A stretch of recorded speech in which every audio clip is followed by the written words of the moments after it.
Good afternoon, everyone. I am joined. Go ahead and introduce yourself because you're going to be the one everybody wants to listen to today, Stephen. Thank you, Senator. My name is Steve Zuilkowski. I am the Deputy Executive Director and General Counsel for the State of Florida Commission on Ethics.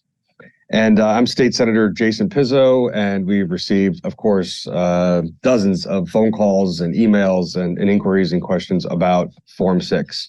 It is, I will open and tell you, a form that is required by even me. So Senator Joe Gruters from the Sarasota area will be joining us shortly as well. He's actually a CPA. But we're going to go ahead and let's go through a presentation that I know you have. I know you've given before, and then we're going to take a number of questions. This is going to be recorded, so we'll be able to disseminate it later and forward it out to other people. But when want to go ahead and queue up, maybe are we doing a shared screen situation? We'll do a shared screen, and Stephen, take it away. Well, thank you so much for having me here. And on behalf of Kerry Stillman, the Executive Director of the Commission on Ethics, and Ashley Lucas, our Chair, I want to present to you all some information about transitioning from Form 1 to Form 6. This is a question we're getting a lot. And of course, as you all know, there was a recent bill. We're going to talk about the bill, the changes you need to know about Form 6. So first, we're going to give you a little bit of an introduction about the Commission on Ethics and some of the services that we can offer you so that you can remain in compliance with the laws as the laws change or any other disclosure requirements you might have. We're going to transition from there to talking about the bill last year, Senate Bill 774. And we're going to show you some slides, some still captures of the e-filing system so you can help to navigate to where the instructions are, where the FAQs are, and all the help that's available in the system. So you can see that here, so you can feel comfortable with the system a little bit. From there, we're going to talk about a comparison of Form 1 to Form 6 so that you can understand what you formerly had to disclose and what's changing as you transition to Form 6. And then lastly, if there are any questions, I'll be happy to answer any questions at the end of the presentation. And of course, the Commission on Ethics, we have an Attorney of the Day hotline, and I'm going to say this probably a couple times, but we have an Attorney of the Day hotline. So if you call up and you say, I'm a Form 6 filer, I have questions about Form 6, you'll be transferred automatically to one of the attorneys on staff to answer a question. Stephen, let me say a question. Do I have to say where I am, where I'm from when I call with a question, or can I get some anonymous advice? You don't have to give your name. You can just identify yourself as a Form 6 filer. And I have a lot more information about that. But the important thing to understand when you're calling up to ask for advice, you're not turning yourself in. We don't have the ability to take the information that we're getting on the opinion line and turn it into a complaint or anything like that. We're here to make sure that everybody has the information they need to be compliant and to give the public the information they need in their disclosures. Great. And I may also pepper you with some questions along the way, a number of questions I had, because I was, as a former prosecutor, I had to do a Form 1. And when I became a candidate and then was lucky to be elected by my constituency, I had to switch to the Form 6 as well. And we also went digital last year, where we were paper before. So I may pepper you with some questions as well. Well, I'm looking forward to that. Let's go. All right. So we're going to give you now a brief introduction about what the Florida Commission on Ethics is. And the Commission on Ethics is a 9-member body, and the members of the commission are appointed by the governor, by the Senate president, and by the Speaker of the House. And each of these appointing authorities, their appointments are split between the two political parties. The Commission on Ethics is charged with administering two main areas of law. Of course, the Sunshine Amendment, which is found in the Constitution. It's Article 2, Section 8 of the Constitution. And then also what is known as the Code of Ethics for Public Officers and Public Employees. This is Part 3 of Chapter 112 of the Florida statutes. This is commonly just known as the Code of Ethics. There are two sides of the ledger, of course, for commission business. We have the complaint side where we do investigations, but the main focus of our work and where we spend most of our time is advising public officers and public employees about our processes and about how they can remain compliant. We give this advice, and there's 3 flavors of the advice that we give. 90 to 95% of the advice that we give is over the phone. When somebody calls up and they say, I received a gift, or I have this outside interest and I'm not sure if it's a conflict, or I have a vote in 10 minutes and I'm not sure if I have a voting conflict. We can give them advice, and we do that over the phone. And usually we do that where the facts are uncomplicated and there's plenty of formal opinion precedent. For more complicated situations, we'll write them a letter so that they have something to show to anybody that asks, hey, did you contact the commission? Yes, I did. The way to request a letter from us is to email our executive director at the email address shown here. Her name is Kerry Stillman. And that memorializes that you've made a good faith contact, or you made an effort to contact ethics to get some clarity on an issue you might find confusing. That's right, and it's very important to have that memorialization, because if you're calling to ask, it's very likely that somebody from the public might ask you whether or not you did follow up with us. Lastly, for the most complicated questions where there isn't a lot of precedent, we issue formal opinions. Those are opinions that are issued by our commission body, and they vote on those opinions to adopt them, and that is binding advice on the requester, which means if a complaint comes in on the exact situation that they asked the formal opinion about, they will be immunized from a complaint because they're following the advice that was given by the commission itself. Oh, that's excellent. Okay. The commission has a website that has a lot of resources on it that I think are also important. Of course, you can always call us and ask us a question, but our website has a wealth of information on it. You can search for formal opinions. For example, if you want to search on how to disclose a vehicle lease, we have an opinion on that. You can search our formal opinions database for information about that. You can download all the paper forms that we have, like our gifts form. We have training videos for those of you who maybe, if you're getting towards the end of the year and you haven't done your annual ethics training, we have training videos on our website that you can view that will satisfy the training requirement. You can view other people's Form 6 submissions and view any meeting materials to stay up to date with what our commission is doing. And of course, you can get information about the complaint process if that's a relevant concern for you. And Stephen, I've gone on, in full disclosure, to look at some other people's forms of how they characterize certain things. And you and I were actually joking before that even though we all statutorily have the same exact salary in the Senate, that I see a bunch of different numbers for salaries listed and how they're quantifying that. That's right. And, there's some misinformation sometimes about how to make some of these proper disclosures. We're going to go over today how to make the right disclosure for all sorts of different sections of the form. Excellent. So let's talk about, why we're here. Senate Bill 774 and, the e-filing project that we've undertaken. Senate Bill 774 has a requirement in it that the elected members of a governing body of a municipality and mayors are required to file Form 6 starting this year. And that was a legislative recommendation from the commission going back to 2015. The reason that the commission was recommending this is, I think you have to understand what the goals of financial disclosure are to understand the recommendation. One of the goals of financial disclosure is to allow the public the opportunity to review a public officer or public employee's financial holdings and determine what conflicts of interest they might have and to what extent those interests might motivate them to take a particular public action. And the amount of information that the public needs to figure out what those interests are that might motivate the public officers is going to depend on the position that somebody holds. For example, all of the employees of the Commission on Ethics, they're required to file Form 1, every employee. That means even the person that answers our phones and sorts our mail is required to file a Form 1. The public's interest in determining what might motivate her public actions, what interest might motivate her, it's very low. We know that because there aren't any public records requests for that person's Form 1. But given how little interest that the public has in her, it's very likely that the Form 1 contains enough information for the public to look and see what motivates her interests. But on the other side of the spectrum, you have public officers in positions of very high importance, and they make decisions that might affect the entire state or entire political subdivisions. And they allocate massive budgets, and they make the toughest policy decisions. And these are positions that matter a great deal, which is why we make them elective positions and subject them to a democratic process. Because of the weight of the decisions that they make, the public has a greater level of interest in monitoring their potential conflicts of interest. And so to satisfy that level of interest, more information about those public officers is required for the public. So if a public officer has, $1,100 in stock in a particular company, or if he has $1 million of stock in the same company, the public is able to infer a difference in how that public officer is going to be motivated maybe to pursue the interests of that company, potentially. They're able to look at that and monitor that with the information that the Form 6, that's what the Form 6 does. Assuming that they are of like kind, and we'll get to this, but like kind sort of net worth situations, perhaps if an overwhelming percentage or interest or source of income comes from one particular company or industry, that they may be privy to contracts, creating contracts, entering into agreements, things like that. Every member of the public is able to judge for themselves what they make of the information that's provided.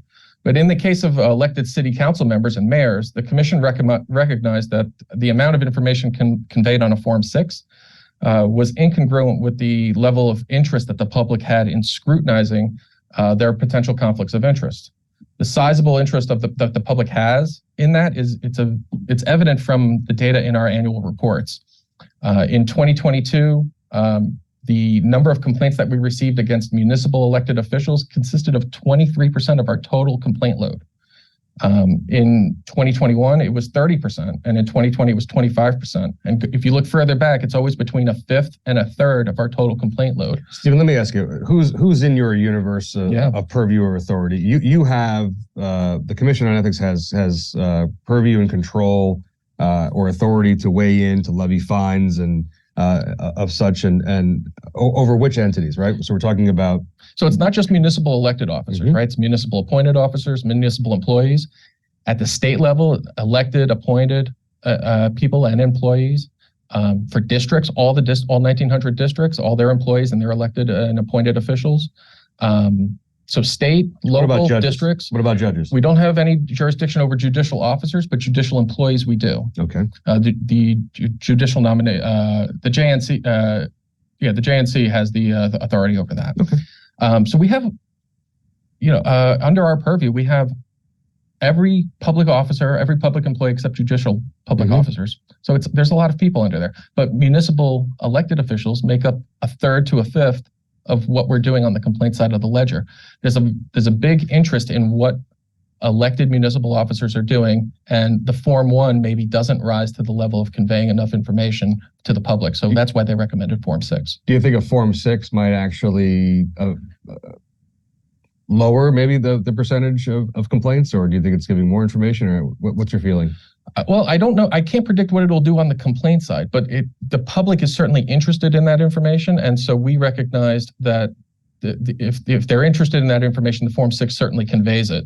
And, one of the purposes of financial disclosure is not only just to deter conflicts of interest, but to make the public officer aware of what their own potential conflicts are. So maybe the Form 6 allows them more information to keep in mind as they go forward in the year, what they have, what they're holding, and what actions they need to be careful of taking.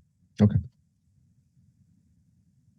So we are now we used to file all these forms on paper, and now we are doing electronic filing. And that beginning on January 1, 2024, Form 1 filers will be accessing what's called the Electronic Financial Disclosure Management System. And there are a lot of helpful tools in that system to help you navigate the system, to find help, to find the instructions, to find the FAQs, to find other forms that you might want to file other than your Form 1. For example, if you want to file an amendment, Form 1X, or if you're required to file a Form 2, you also do that in here. That's the client disclosure that it's very rarely filed, but certain people do have to file it. The other thing that I think is neat about the electronic filing disclosure, the way that we file electronically versus just filing on papers, there's 5 ways to submit the information that you have. You can fill it in manually, and we recommend doing that for a reason that I'll get to later. But you can also have your CPA or attorney fill out the form. There's a button to click where you can enter your CPA's email address, and the form will be sent to your CPA or attorney so that they can fill out the form for you, and then it comes back to you, and you just review everything and click submit.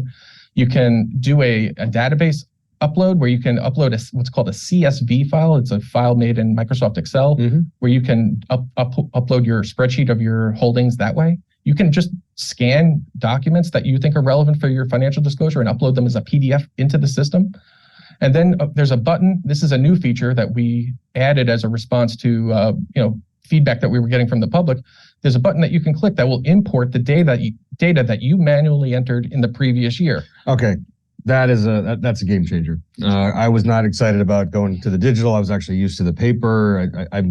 There's a lot of cool features on it and all that, but I was like, man, it would just be so much easier if I could just. All right, very good. Good to know. The trick with that is it's going to upload the values that you had from last year too. So you need to check everything once you import all the data. After you click that button to import everything in, you need to check everything to make sure it's right. Which is why we advise you manually filling it in this year would be a good idea, so that next year your filing gets a lot easier. So now we're going to give you some screenshots of the Oh, yeah, I want to be, oh, go ahead. No, I think we want to be mindful also of those watching. And again, this is going to be recorded. So we're going to try to get as many questions as we can also from those people that are on. So as we're going through here, we'll have a couple different questions and examples, but we are going to allow anyone who raises their hand that was able to log on today to the Zoom. We'll try to get to all your questions, and which I'm sure are going to be germane and relevant for others to hear as well. That's right.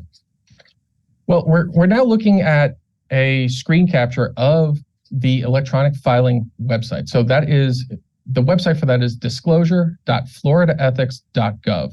When you go to that website, this is the screen that you will see. Now, there's some buttons here that we're going to come to in a second, but I want to pretend that we're scrolling down. I'm going to go to the next slide here. So if we're scrolling down on this website to show you some of the other information that's available on this main page that you come to when you come to the website, next to that green arrow there, you can see that you don't even have to log in to get the instructions for the forms that you're filling out. There's instructions for the Form 6 there. On this slide, we've now added instructions for the Form 1. Those appear on there. This is an old screen capture apparently, but we have now a link for the Form 1 instructions right on the main page. What I'm going to do now is pretend that we're clicking right where that red arrow is. That's the I am a filer. The way it reads now is I am a filer. And when you click on that button to say, I am a filer, it will prompt you with a login screen. And once you've logged in, it will take you to this screen, which is your filer dashboard. When you get in, this is what you're going to see. You're going to see on the top left box there, you'll see a list of the forms that you're queued up to file this year.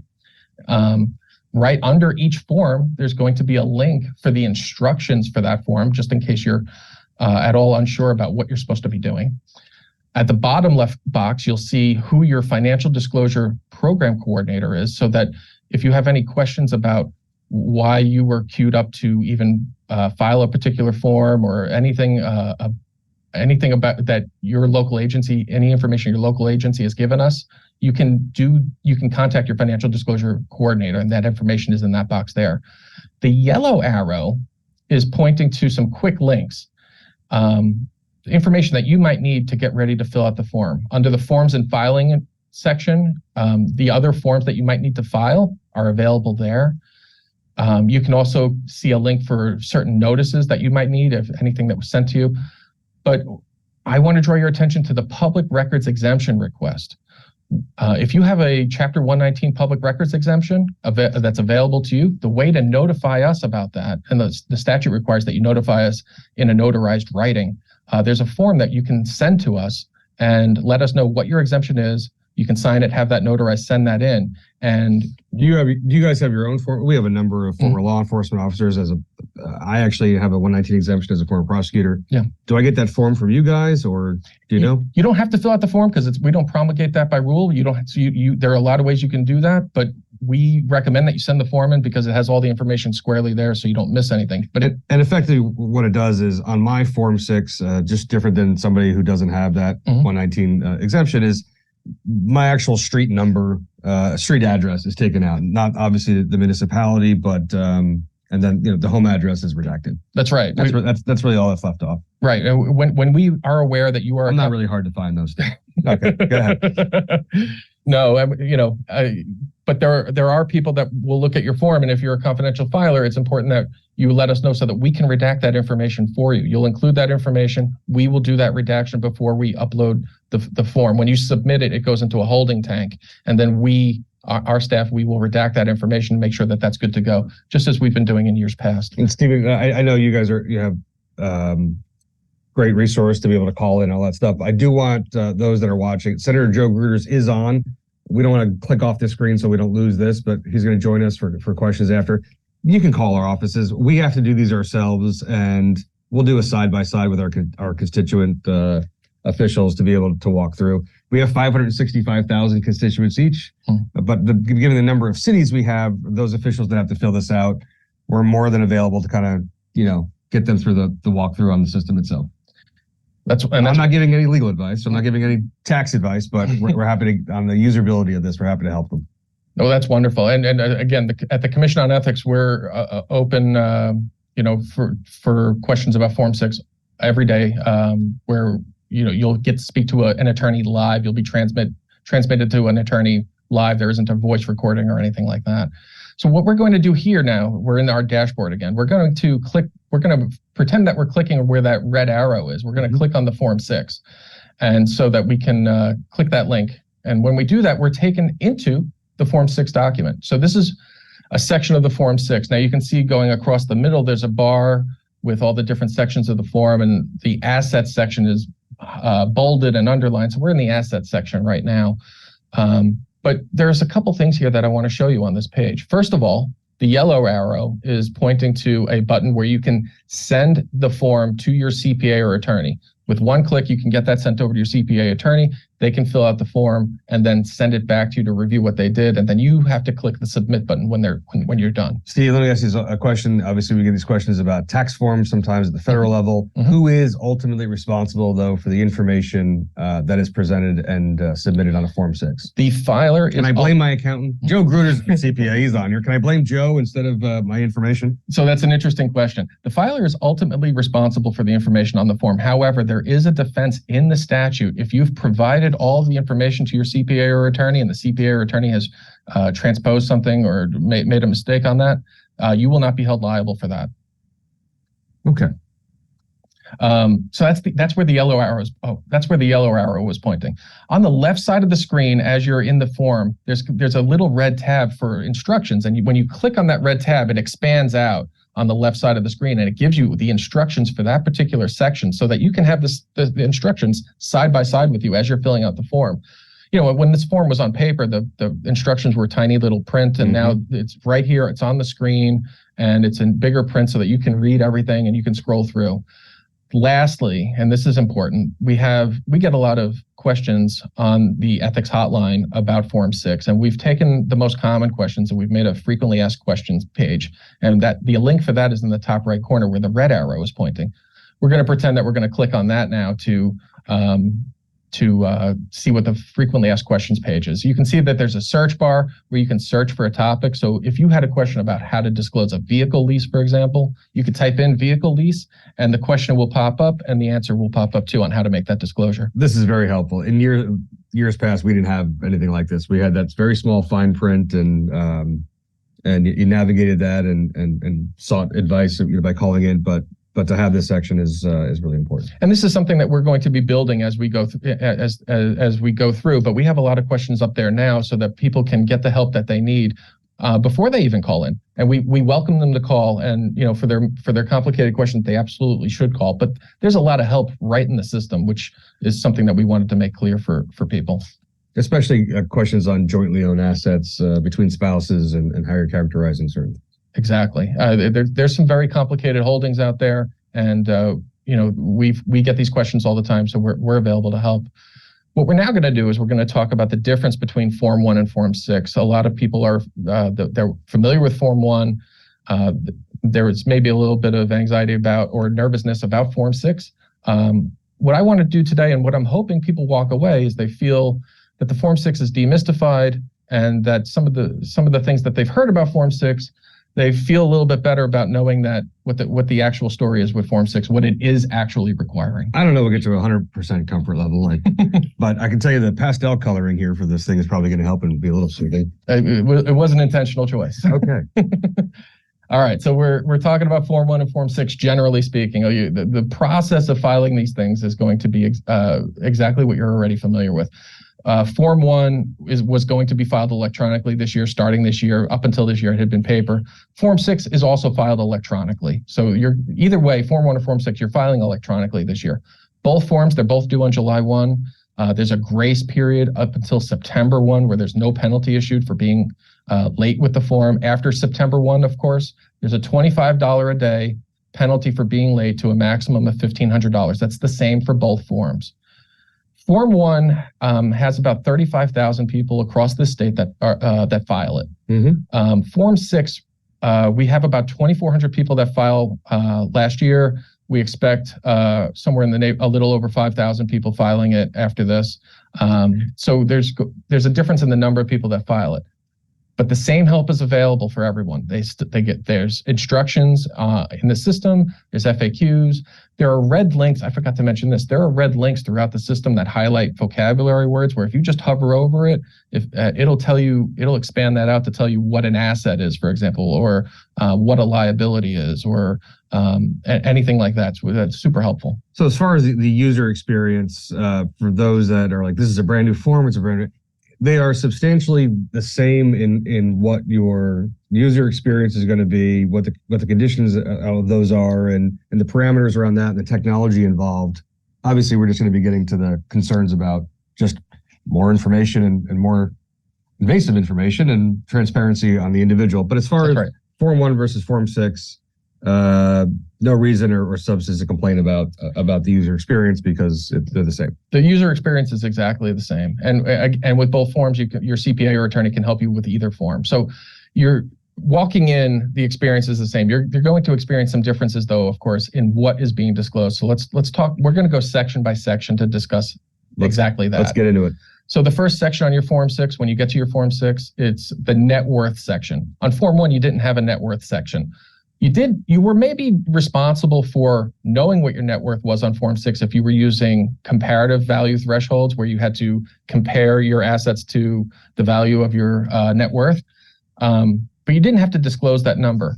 On Form 6, you will be disclosing your net worth. You'll be disclosing it as of either December 31 or a more recent date. But this section also highlights one of the two areas where Form 1 actually was more stringent than Form 6. On Form 1, you would have to disclose your finances over the course of the whole year.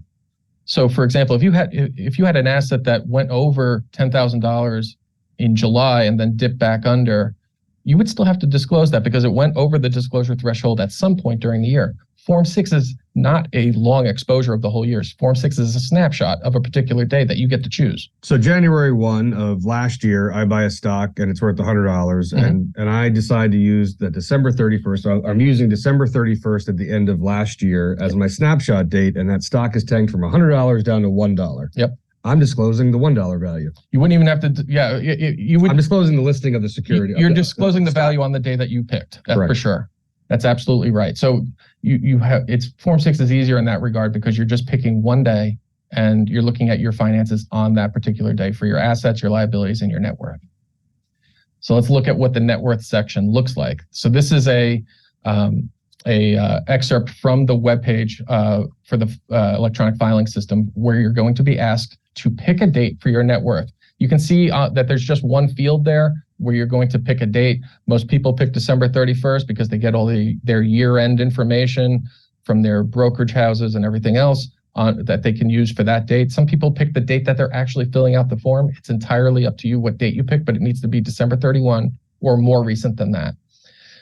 And I myself, Stephen, actually, I lost my dad a couple of years ago. Sorry to hear that. I'm sorry every day.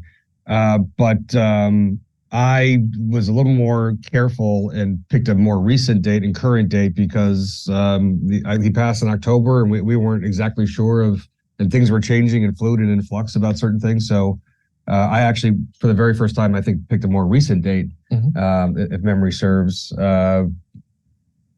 just by way of example. So you're not fixed to the December 31st date.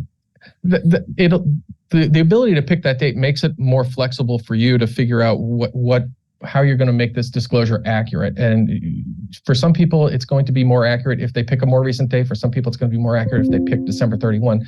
The filers have that flexibility here.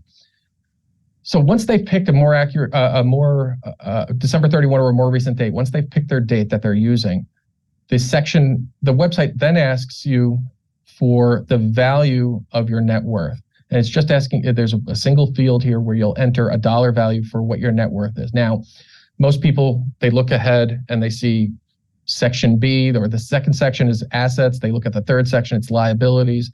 They take all their reported assets, they subtract from that their reported liabilities, and they think that that's their net worth number. And for some people, maybe that is. But the vast majority of people, that's actually the wrong number. It's not your reported assets subtracted your reported liabilities. It's all of your assets minus all of your liabilities, including those that are not reported.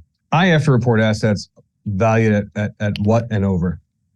So for assets on Form 6, it's going to be $1,000 and over. Okay, so let's say I have two assets that are worth $2,000 each. I have a total asset amount of $4,000, and that's all I have. Okay, all I have are two assets valued at $2,000 each, $4,000.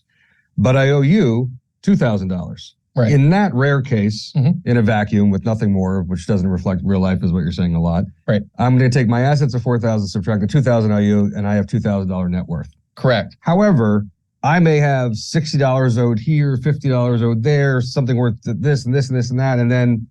But Steve, isn't that like incredibly tedious?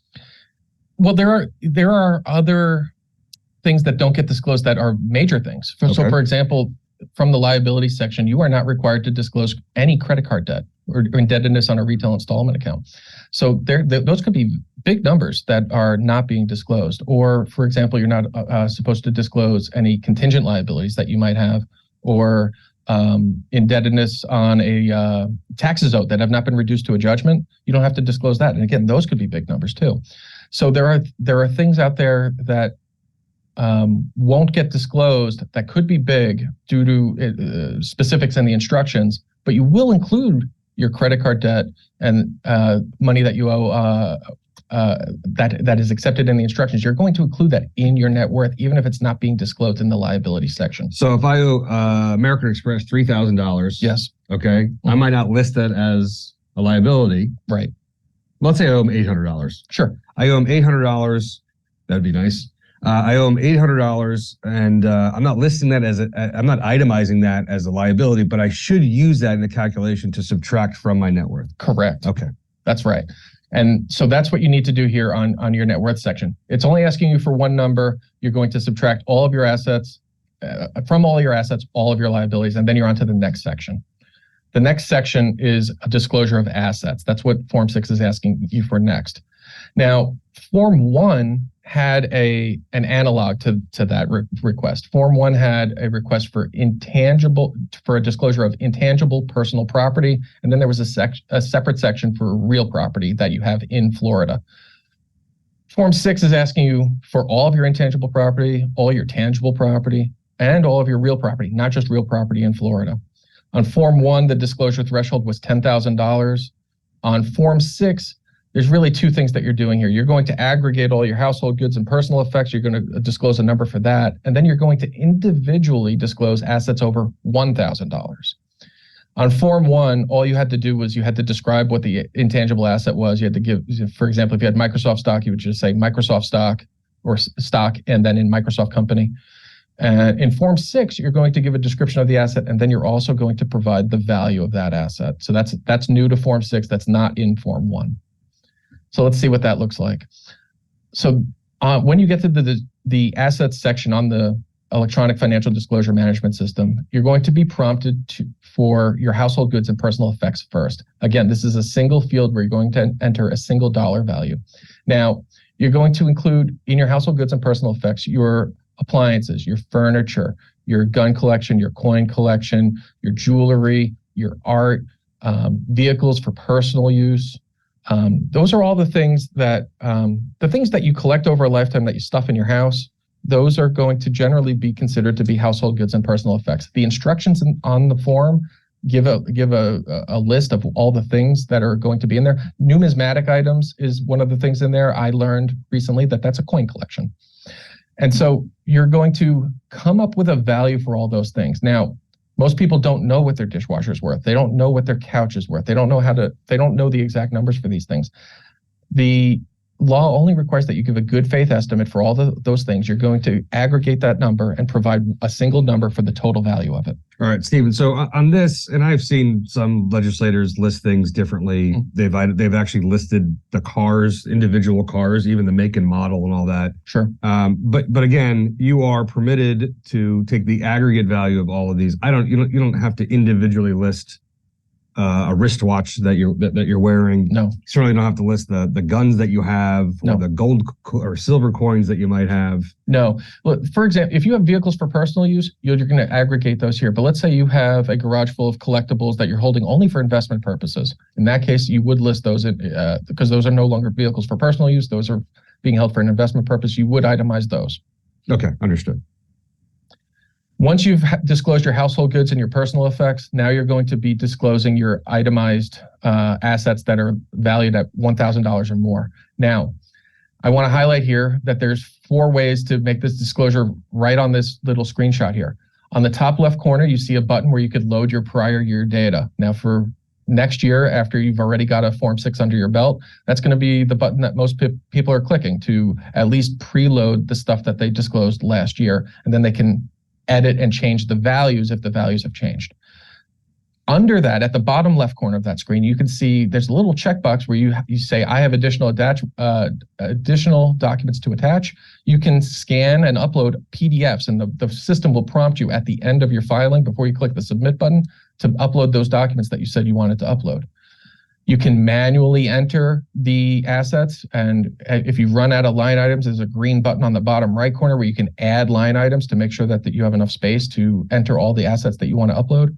And then lastly, in the top right corner, there's a blue button there to import from a CSV. That's that file from Microsoft Excel that you can upload. And if you don't know how to do it, or if you're at all confused about our upload tool, we have a button for a video, the how-to button right there. If you click on that, it gives you a video that you can watch so that you can watch somebody else doing this. So there are a couple of different assets that are worthy of being disclosed here. So for real property, when you're disclosing your real property, you're going to want to disclose, have a description of the real property. That's going to be usually the location information. That's going to be the street address. For most people, they're going to list the street address and then the value of that, which is usually going to be the assessed value, but it doesn't have to be. If you feel like that's not an accurate value, if you feel like you have a more accurate number, you can disclose that number instead. So by way of example, and I remember the instructions, the handwritten instructions used to say, you have to list it list the address in such a fashion that a member of the public would be able to readily identify, and That's correct. Which doesn't give people the feel goods on that, I can tell you that. But let's go talk about the value of it. So you can go on your property appraiser's website and you can use the assessed value of the home. That's right. Or there might be a situation where you might have an active listing of your home, and you have a realtor, or you've priced it you've done the comps in the area and you've priced it and you believe that's the value. So that there is sort of some pretty wide discretion in the values on those, isn't there? There is, and what you need to be able to support the number that you put down here. If you have a current appraisal that's different from your assessed value, you can use that if you feel like that's a more accurate number. But if you don't have a more accurate number, the assessed value that's going to work. Other common, go ahead. You list Microsoft stock. Yes. You take the snapshot from that day, you look at what the closing price was in the market, and that's obviously, that's not subjective at all. No, mutual funds, the confusion with mutual funds, generally speaking, is people want to open up mutual funds and they want to look at the assets under management and disclose all of those. You do not have to do that. The asset, the thing that you're buying and selling, is the mutual fund itself. So you only have to disclose the name of the mutual fund and the value of your position in it. Bank accounts is another source of confusion for people. You might have 2 checkings and 3 savings at the same bank. You aggregate all your accounts at the same bank and you disclose one number for the value of your accounts. So bank accounts at Bank of America, and then the number. If you have accounts at different banks, you'll disclose those on different line items. What if you're on a checking account with a spouse or somebody else? Sure. So joint accounts are always valued at 100%, regardless of if it's a spouse or a friend or whatever. Here's the trick, though. We get asked this a lot lately. A lot of people, they have aging parents, they're getting added to their parents' accounts. And it's going to depend, they don't feel like that's their money, right? And of course, maybe it isn't. If they're being added as a signatory only, if it's a convenience account, that's not their money. They can't spend that money. They don't have access to it without permission of the account holder. They do not have to disclose that. However, if they're being added as a joint account owner, where it's a joint account now, and it's they're equal owner to the aging parent, they will have to disclose that on the form. Okay, but in that situation, your office obviously works with people. Sometimes those situations are emergent, or there's a sense of urgency in certain situations. That's where right. Health is deteriorating, and you got to plan for parents, that might be going somewhere, and Yeah, give us a call when you're in a situation like that. Give us a call. We can advise you on how to or whether you need to actually make the disclosure. People tend to panic and they tend to over disclose sometimes, and it's important not to do that. Also, it's important to give us a call if you're in a unique or peculiar situation and you don't know what to do. Give us a call. We can help. All right. So now, after you've made your assets disclosure, now you're making your liabilities disclosure. On Form 1, this used to be a $10,000 threshold. On Form 6, it's a $1,000 threshold, $1,000 disclosure threshold. On Form 1, you were disclosing if the liability crossed the threshold at any point during the year. But on Form 6, you're just looking at the date that you chose. You're going to disclose the creditor name, the creditor address, and the amount of the debt on Form 6. But for Form 1 and for Form 6, the exclusions that you are familiar with from Form 1, those carry over to Form 6. You're not going to have to disclose credit card debt, indebtedness on a life insurance policy, taxes owed that haven't been reduced to a judgment, or contingent liabilities. So let's see what that form looks like. This is the excerpt of the website that discloses liabilities. You can see, again, you've got the load prior year data button. You can attach using the checkbox on the bottom left. You can import from a CSV on the top right, the blue button, and then you can add more line items with the green button on the bottom right. Stephen, I've had this question. Do I have to get any more sophisticated or do greater research than if, let's say, for instance, I have a mortgage at Wells Fargo. Can I just Google the Wells Fargo main headquarters address? That's exactly right. Okay. I have a student loan. That's exactly what I do. I disclose Navient, and then I disclose the address that they have in Wilkes-Barre, and that's it. You don't have to get any more sophisticated than that. And then you put the amount of the liability as of the date that you're using for your net worth, and then you're out the door with this disclosure. So you take a look at your last mortgage stub from that month, and you're going to put it in the bank. You're going to put in the bank's address, and then you go ahead and put in the amount that's still outstanding. That's correct. Okay. And then we're on to the next section of the form, which is primary sources of income. You were disclosing income on Form 1, but now this disclosure is a little bit different. On Form 6, the disclosure threshold is income over $1,000. Before it was $2,500. So there's not much of a difference there, but it is notable. On Form 1, you did not have to disclose your public salary. On Form 6, it is required, and the instructions are very explicit about that, and we draw a lot of attention to that distinction. On Form 1, all you needed to disclose was the name and address of the source and the description of the business that they're in. Form 6, you need the name and address of the source and then the amount of gross income that you're receiving from that source. Why not disclose public salary on Form 1 versus Form 6? Any idea? I do not know the reason for that, but it's been that way for several decades. Okay, so when I did a Form 1 as a prosecutor, you could still look up, because I was an employee, and we have a transparency listing of all state employees and their salaries, so you could still find out what I was making. That's correct. That's all publicly available information, the public salaries anyway, but it will be listed on the Form 6. Okay. Now, this is what the inside of the income disclosure looks like inside the electronic financial disclosure management system. Again, you've got all the buttons that we've been describing for loading prior data or uploading from a CSV, and you can add additional line items if you need to. But you'll be listing here all the different sources of income, and what isn't described here is how you earned the money. So, for example, if you listed Yum Brands, which is like the company that owns Taco Bell and KFC, if you listed them and their address and the amount, $30,000, it's not clear is that capital gains, is that wages, is that a sweepstakes? It's not clear from this. This form does not describe how you made the money. It just describes that they were a source of gross income to you during that tax year. Once you've input all of your primary sources of income, which again, to be clear, primary sources of income are sources of income to you. I think people get confused when they look ahead and they see secondary sources of income as the next section. Yeah, like my full-time job is this and my part-time job is this, and consider almost like I got you. Right. So secondary sources, we're going to describe that in a second. Which is the situation for most of the people that are being added on as well. I mean, very few of the 20 cities I represent is that their primary position. If any, they're basically volunteers for how much effort and work they're putting into. So they actually have their day job. That's correct. And their day job will be disclosed here along with, if they do receive a public salary, that'll be disclosed here too. But that's not this, is it? That all gets disclosed in primary sources of income. Right. Let's go to secondary sources of income to talk about that. For secondary sources of income, a secondary source of income is a major client or customer of a business that you own.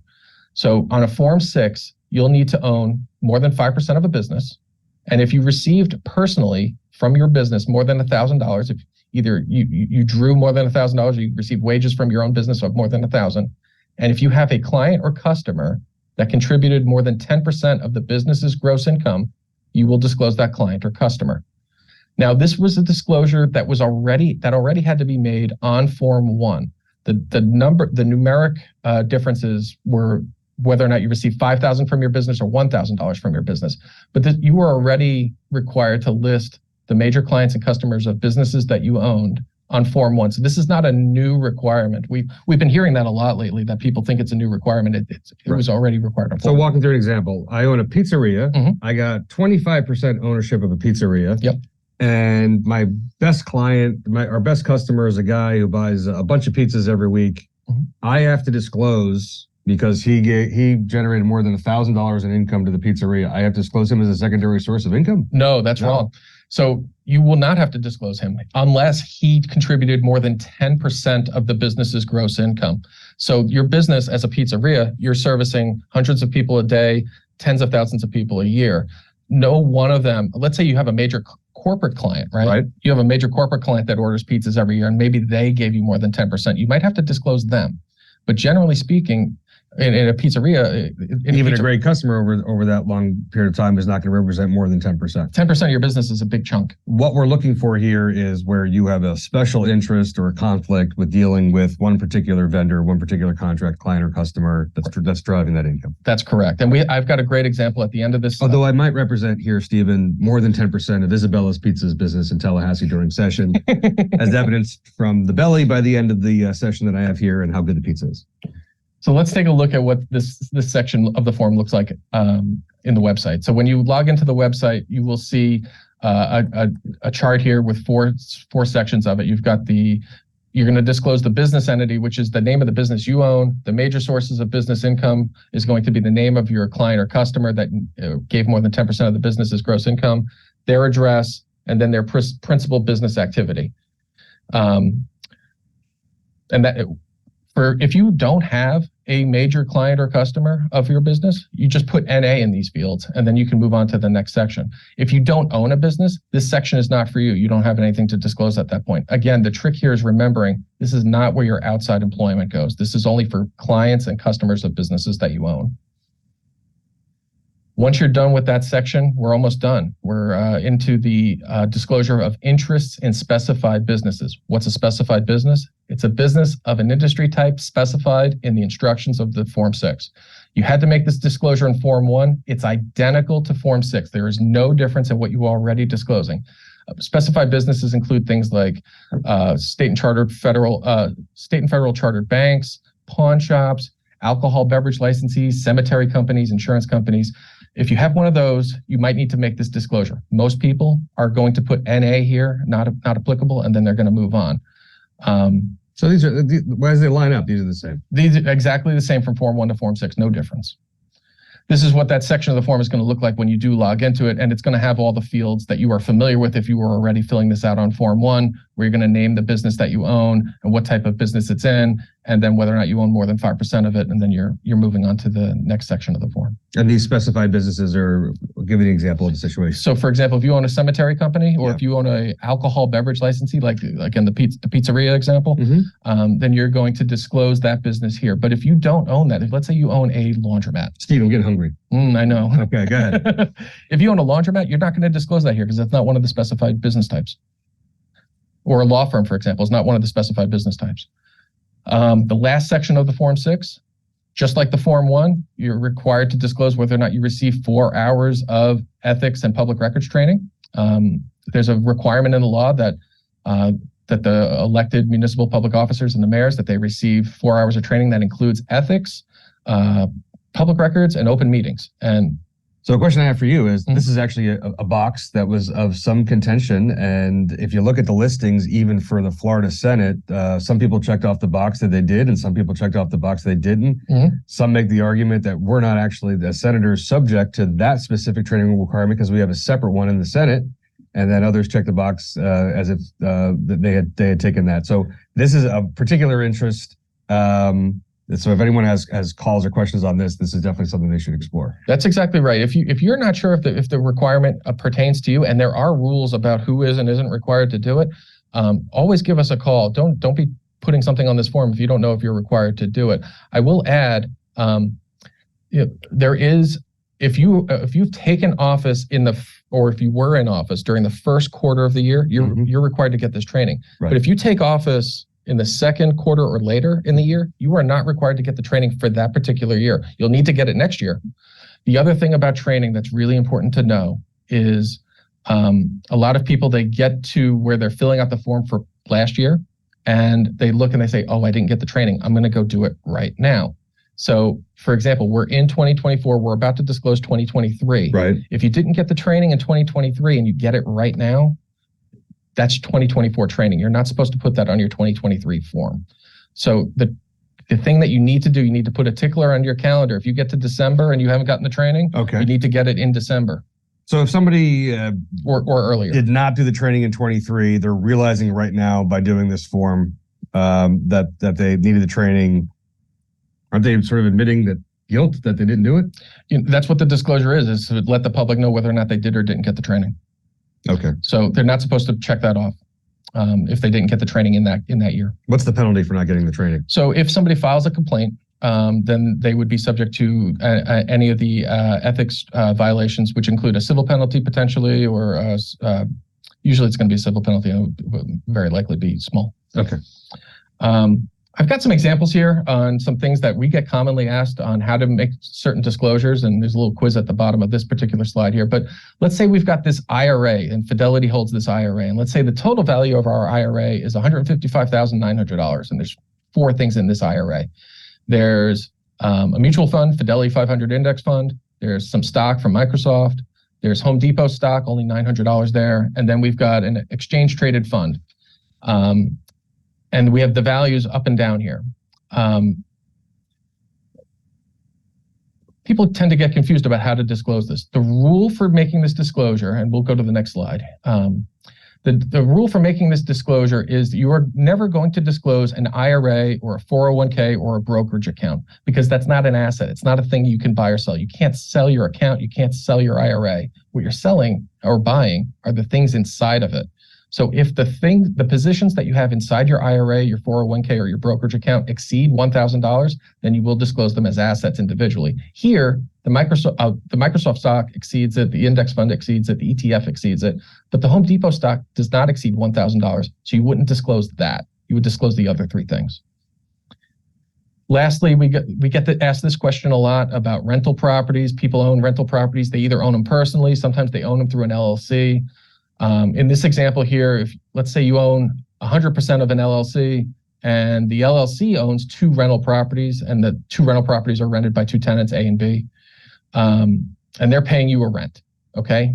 At the end of the year, you pay yourself $5,000 out of the LLC, and you use the rest of the money that you got to pay expenses. How are you going to disclose this whole situation? Well, the way that you're going to disclose it is, first, you're going to come to the asset section of your form, right? In the asset section, you own 100% of this LLC. The LLC is going to be worth at least the value of the 2 properties that are in it, right? So you'll disclose the LLC, you'll disclose the value of that LLC, which is likely just the value of those 2 properties. Then you're going to move on to your income section. We said earlier, primary sources of income are sources of gross income to you. You took $5,000 you paid yourself $5,000 out of this LLC. So that's gross income to you. So you'll disclose that as a primary source of income. You'll disclose the name of the LLC and the amount that you got. But the LLC has customers or clients that exceeded more than 10% of the business's gross income. And separate from this, if let's say you own 2 rental properties, you're carrying a mortgage on this, you can, how are you evidencing the debt that you have? Right. So the LLC might be carrying a mortgage.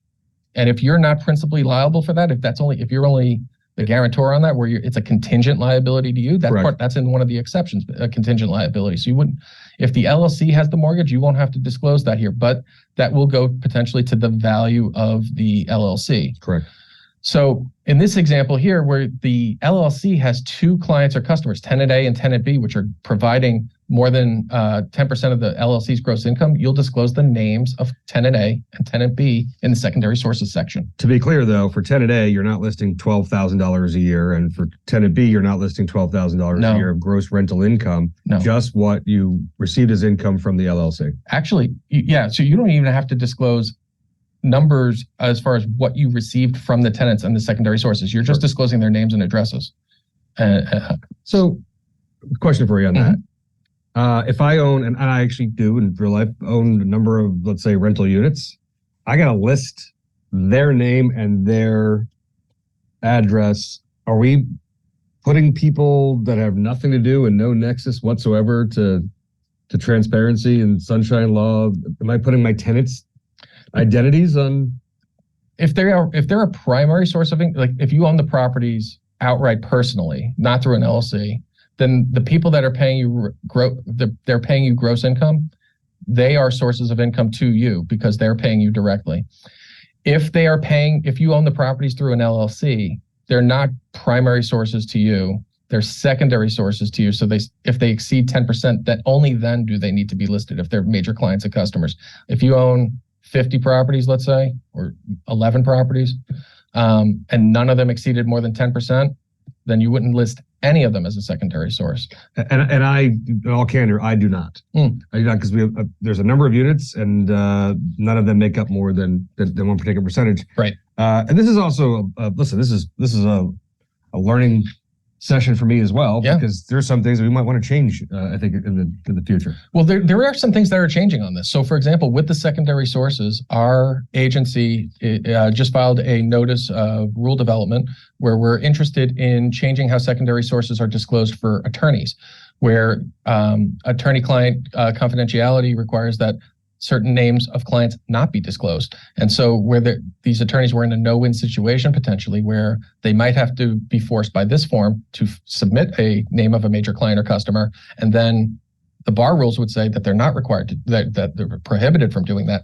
We're undertaking rulemaking so that they can just list that it's a legal client without listing the name of the client. Yeah, I mean, that's, as we're going here, obviously, that's something where that's really invasive to a third party who, your tenant really should not be held responsible for your political ambitions or aspirations, and therefore, be subject and be readily identifiable to go ahead and give. That's just something to think about. Also, the limits. We're talking about $1,000 thresholds on $1,000 to you from your LLC. Yes. But we're talking more generally on $1,000 assets, $1,000 worth of value, also on liabilities. How long has it been $1,000? Since the 70s.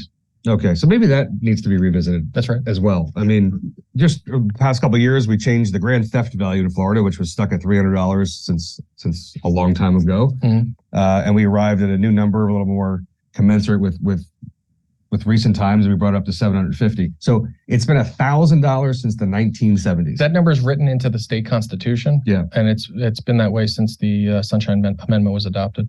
Okay.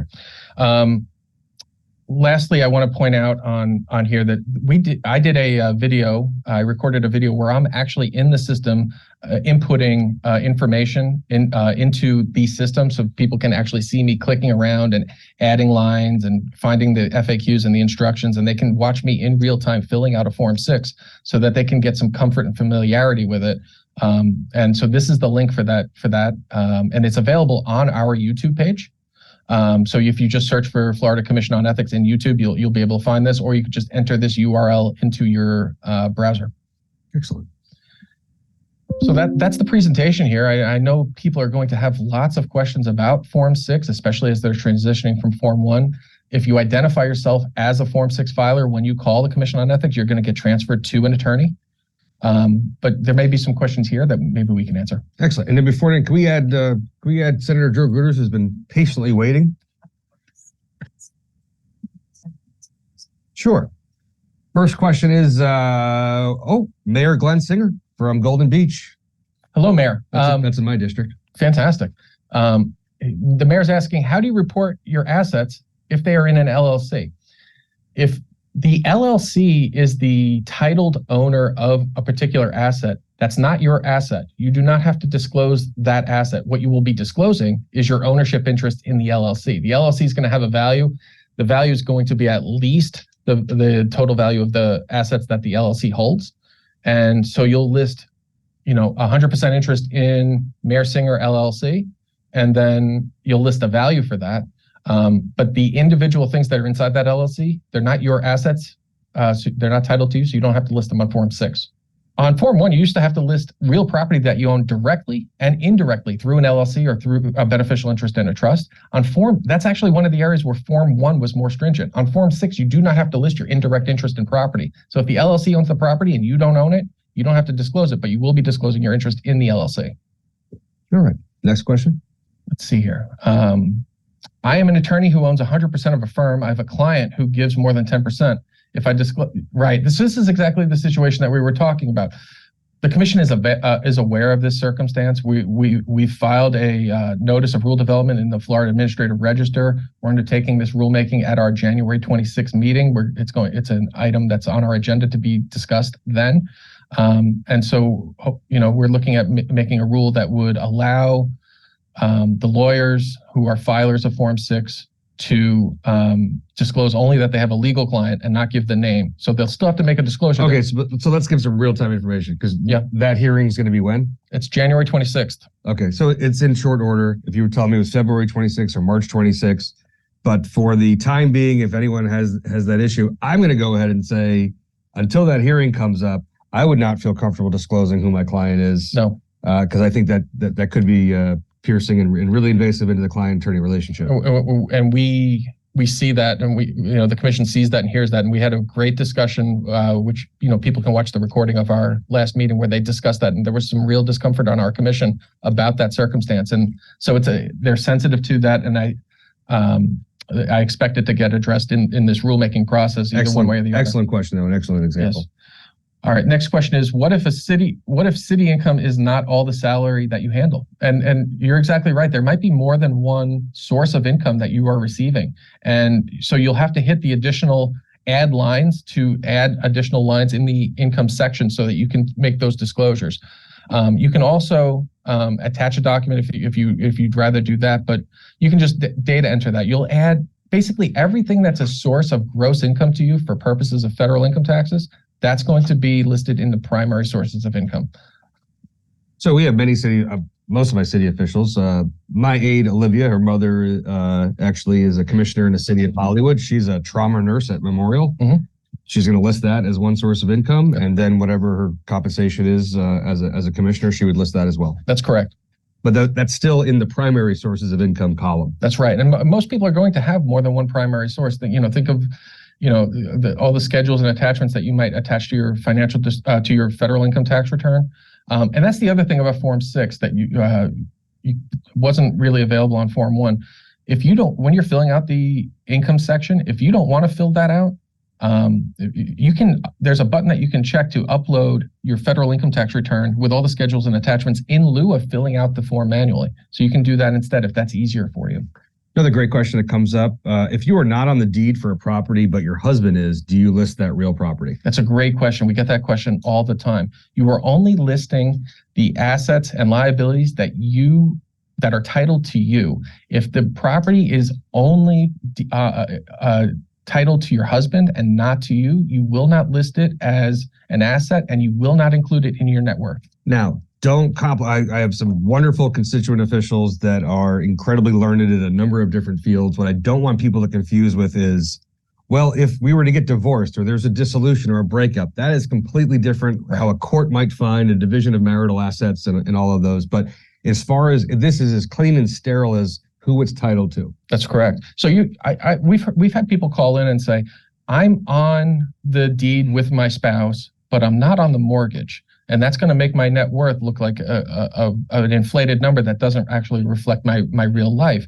And the answer is that's how you would disclose it. If you're not on the mortgage, but you are on the property, you will list the property as an asset and you won't list the mortgage and you won't include it in your net worth.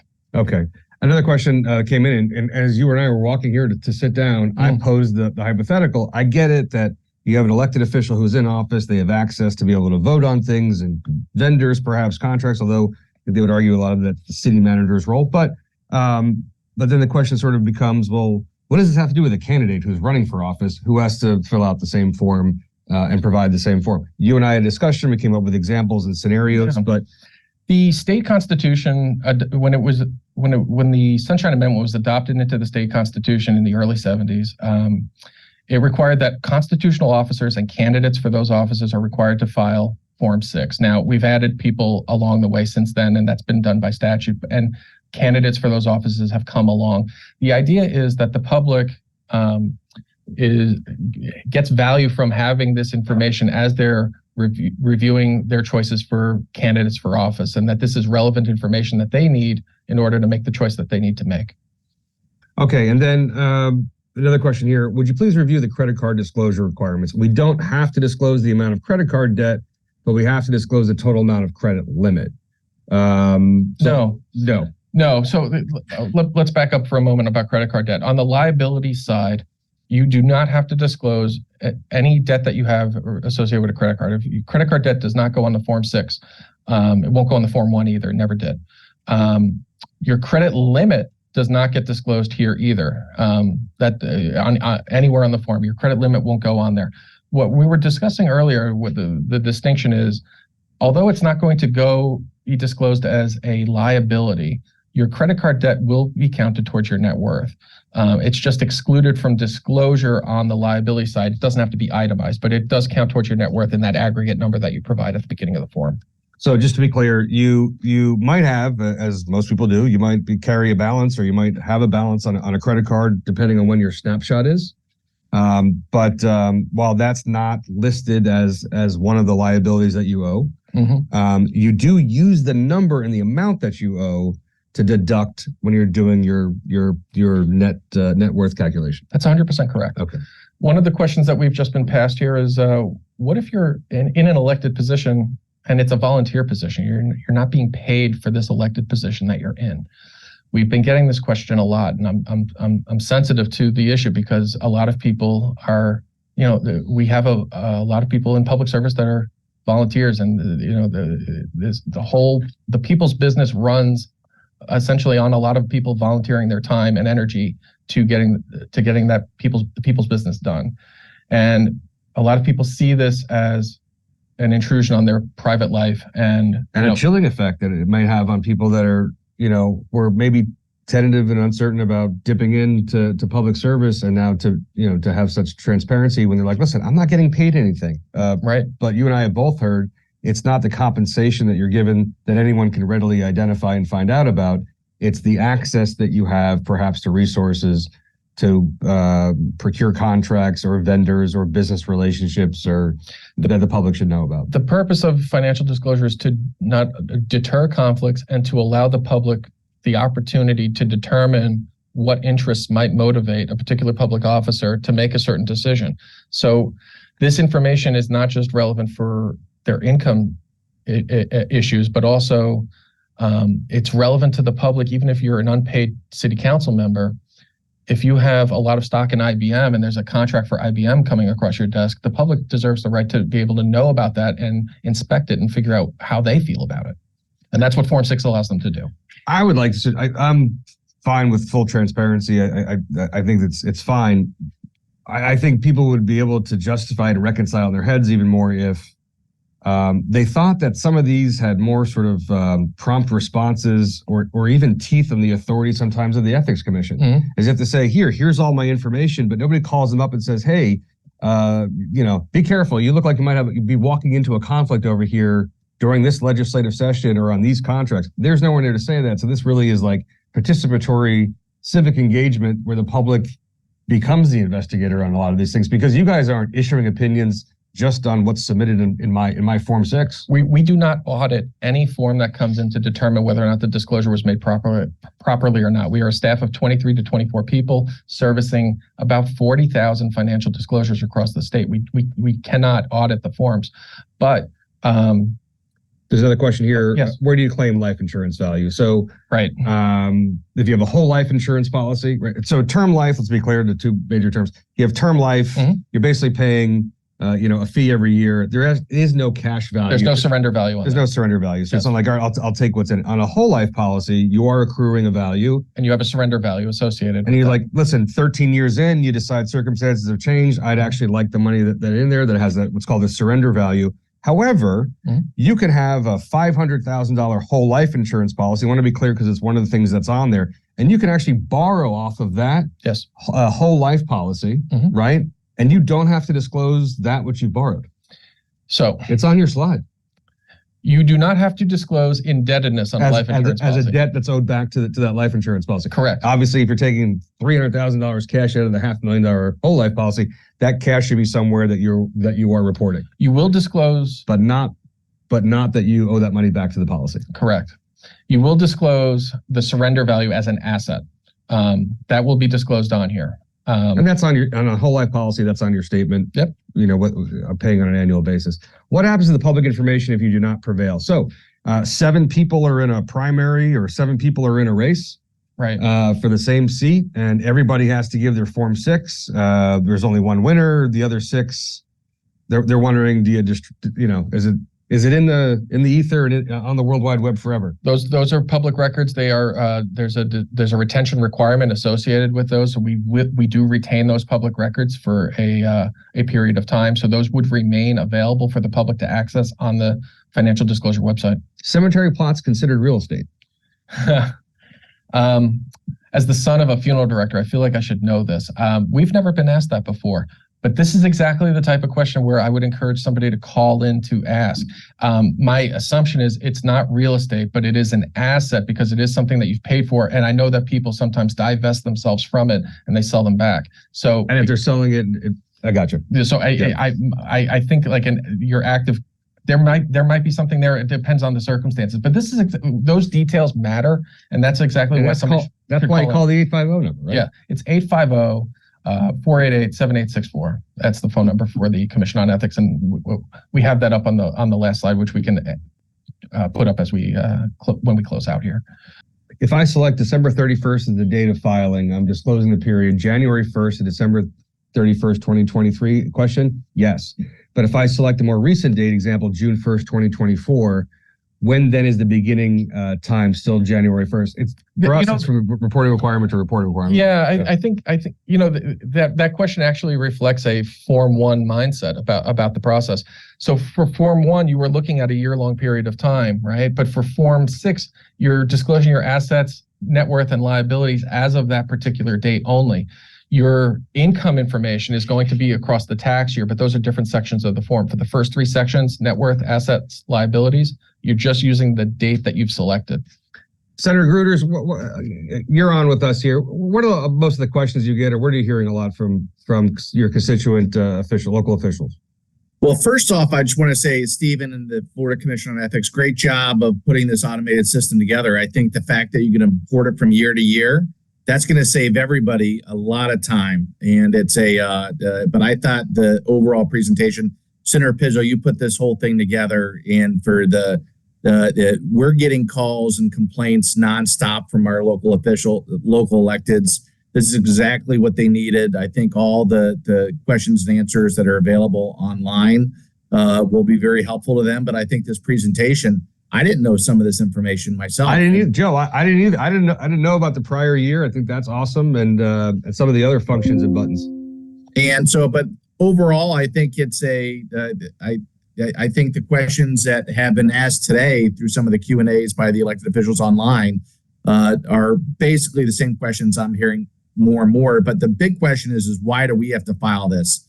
And I think it's important to remember that this was passed in a bipartisan manner. Nobody likes to fill out this form. I hate filing this form because it takes a couple of hours.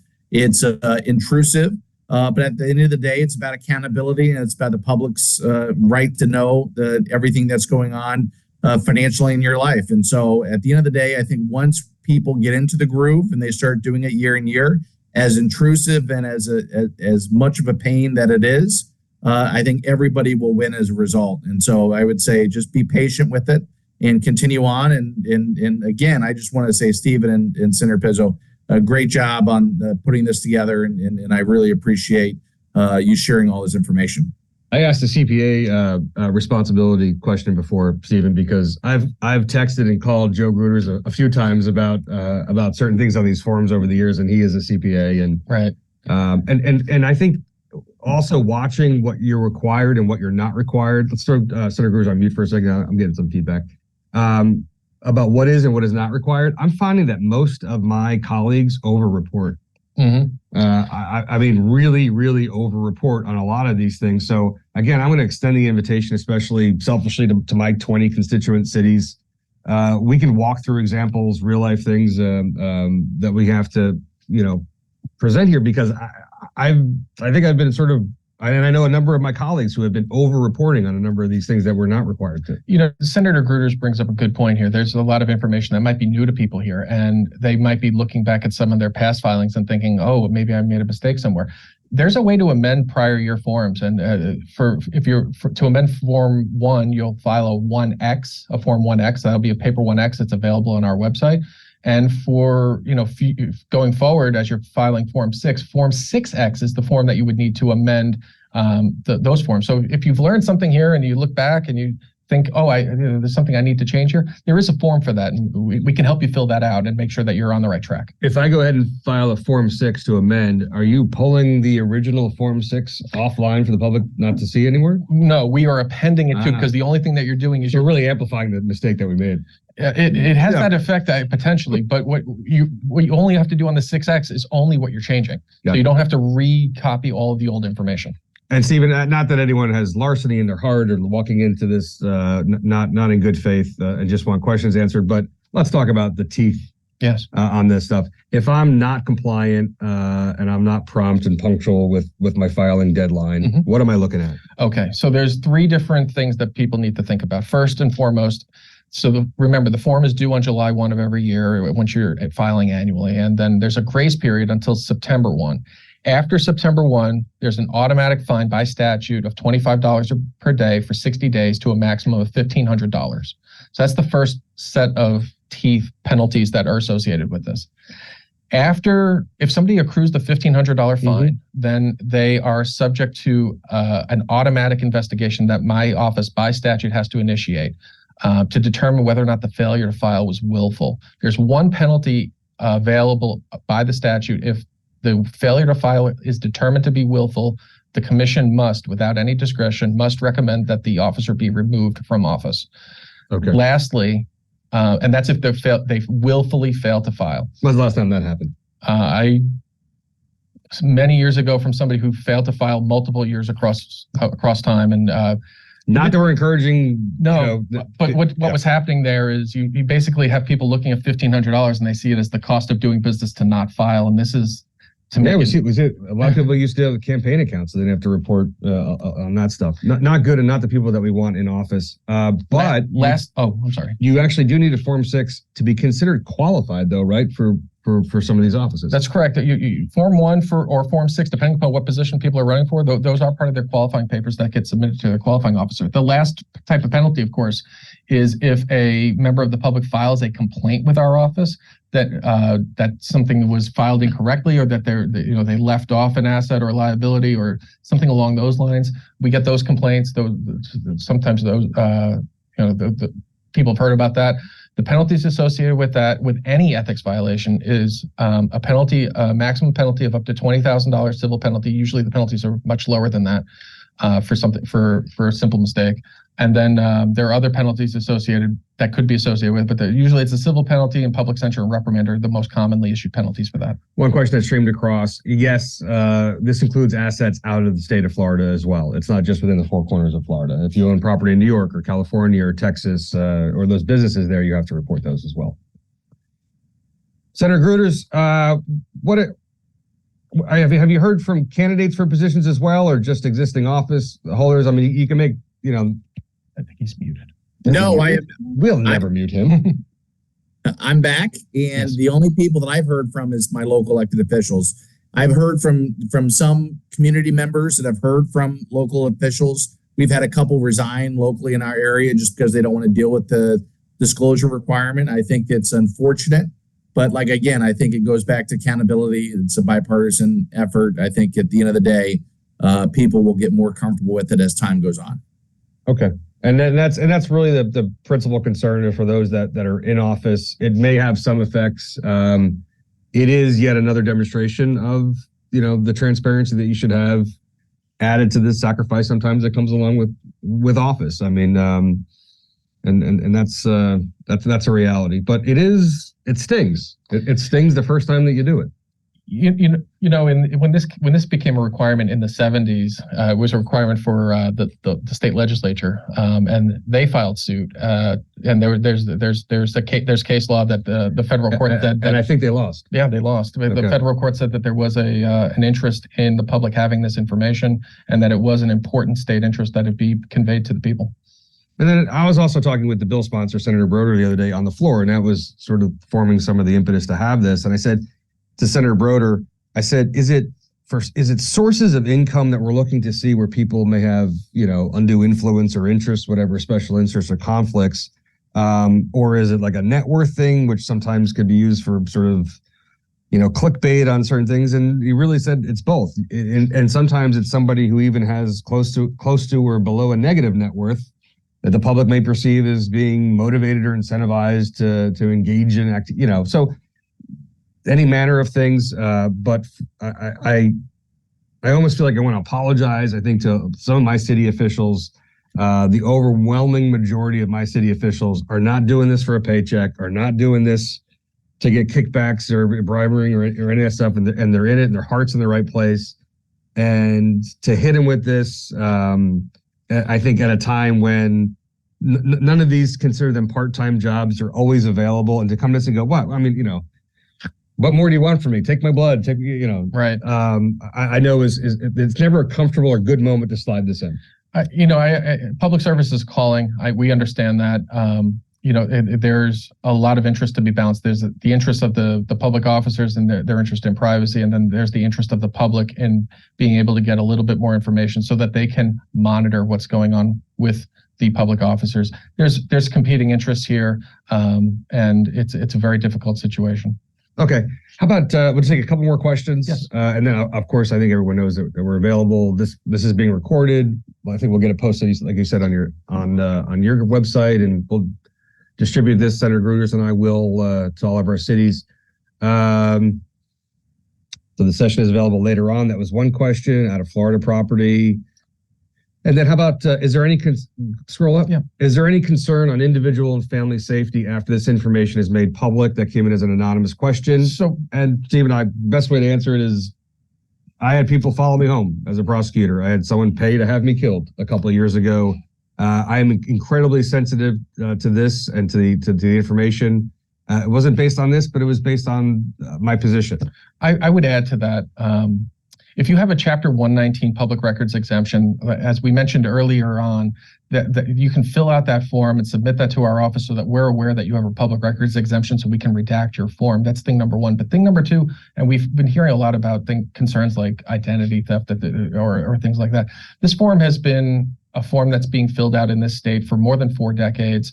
There isn't any identity theft associated with it. However, you are now in a position, due to a recent change in the law, where you can upload your federal income tax as part of your income disclosure.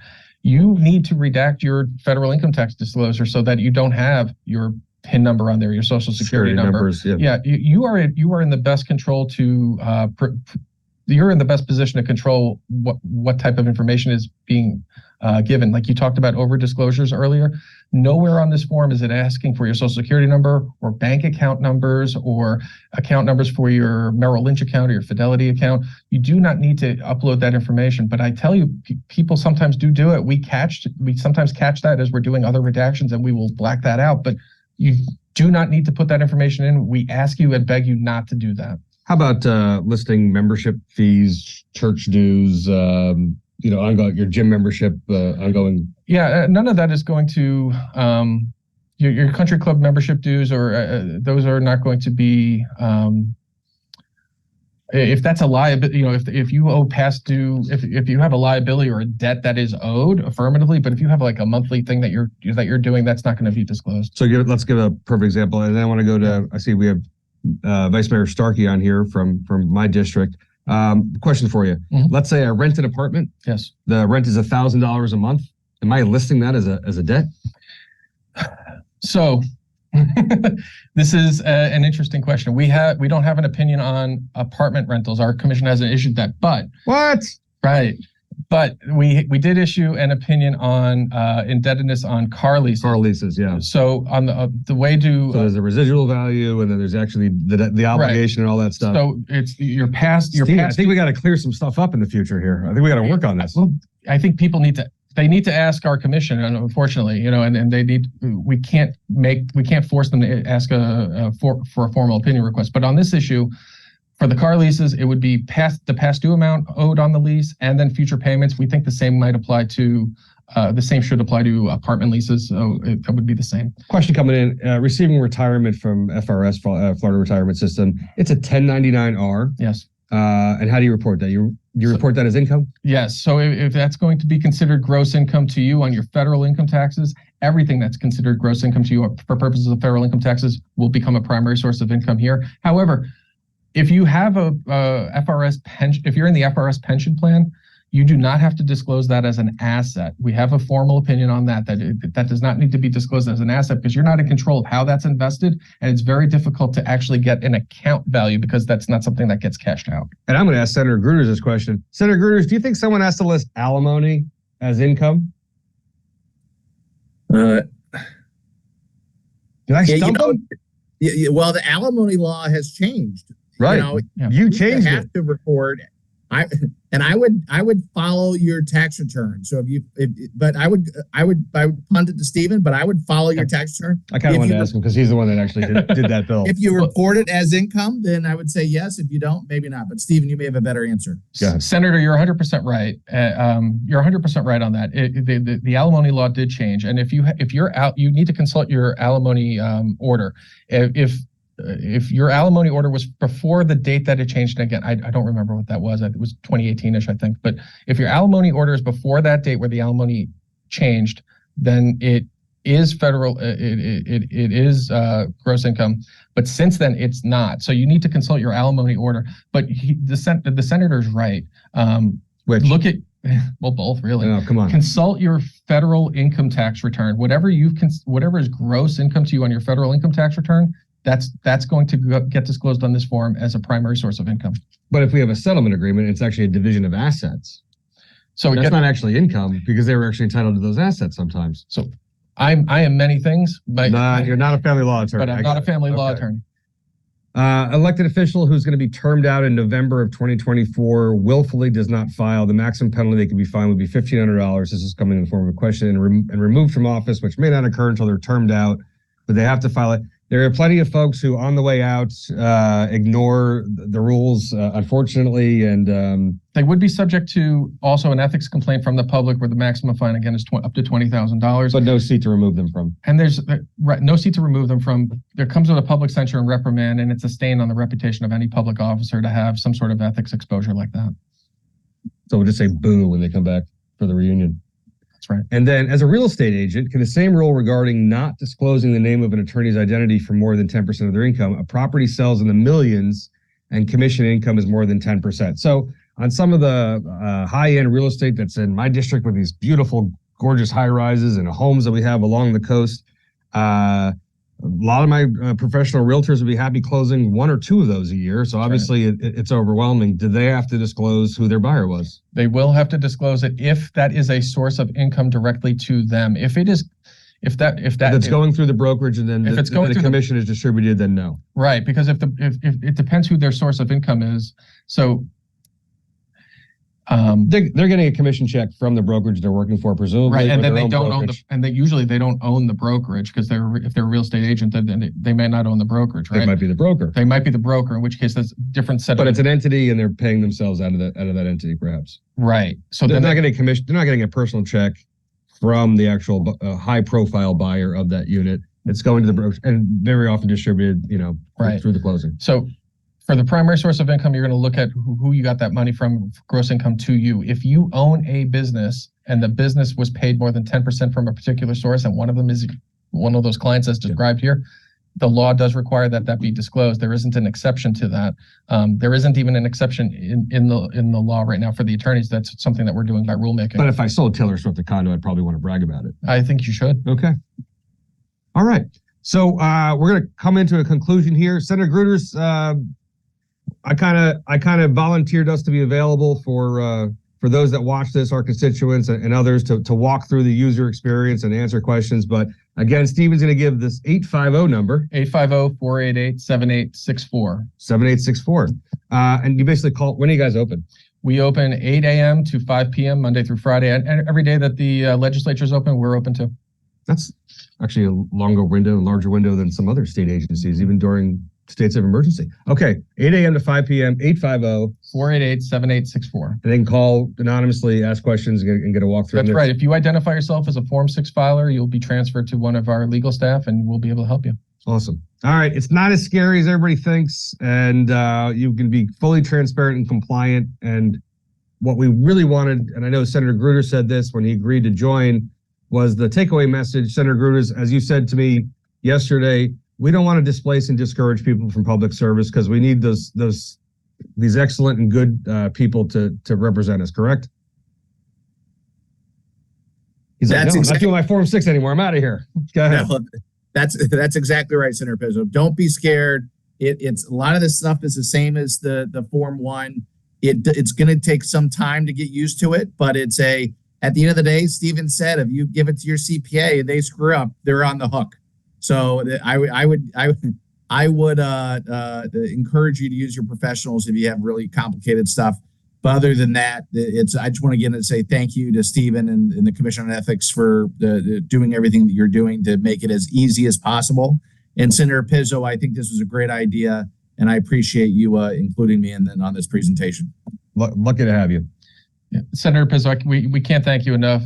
Executive Director Kerry Stillman and Chair Ashley Lucas, all of us are so grateful for the opportunity to be able to reach out to the officials in your city and then across the state. Because we'll see how appreciative. Because there's some of these things we got to tweak. I think some of these things we got to take a look at. Well, that's what happens is more people get exposed to something, more people start seeing things. Our commission, as a result of this law, was also required to file Form 6, and so they are also now experiencing Form 6, and they're looking at it too. So. Anything could happen with this thing, and as people look at it, they might make some changes, and changes happen all the time. Let's go get something to eat. That sounds great. Thanks for joining, everybody.